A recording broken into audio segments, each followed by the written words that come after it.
Kuya, ano po yung mangga ninyo, kuya? Manggang Anong klaseng kalabaw. mangga po? Manggang kalabaw? Oo. Magkano po yung manggang kalabaw nyo dito, kuya? 70, ganun. Nag-range po siya ng 70. 70, wala na, malalaki na yun eh. So ano po yung kuya? Matamis pa yun o maasim? Maasim, kalabaw eh. Maasim siya. Manggang kalabaw to eh. Maasim. So ano po yung magpapasarap dyan, kuya? Yung alamang. Saka, Ito yung alamang. Oo. Alamang na, ano. Yun, nun, daming sili. Alamang, saka sinamanghang ito. I-blender ko yan para ano siya.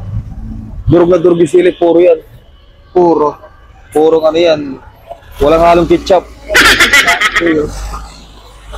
So ano yan, kuya? Araw-araw po kayo nagtitinda dito? Depende, pag may dating na mangga, kung minsan wala eh, wala na. Pag walang dating, hindi kayo makapagtinda. Kasi birang ano eh. Kukunting ano ngayon? Galing pa ng Davao to eh. Mangga. Hindi pa siguro season ng mangga ngayon, kuya, ano? Hindi. So anong oras po yan nagtitinda dito, kuya?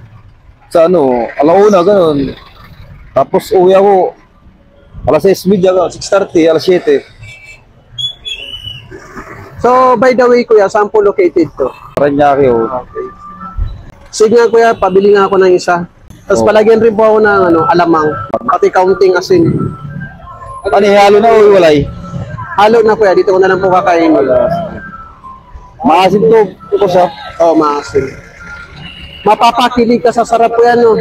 Sabi ni nanay. Maasim. Ito masarap ang bagong oh. Sarap yan, puro yan. Yeah. Sarap yan. Thank you, kuya. And so guys, ito na po guys yung manggang hilaw na manggang kalabaw, dito po yan sa may Paranaque. So try natin. So ayan po siya guys. Tapos sausaw natin dito sa may alamang yun. No? Tapos kuha tayo ng kaunting asin.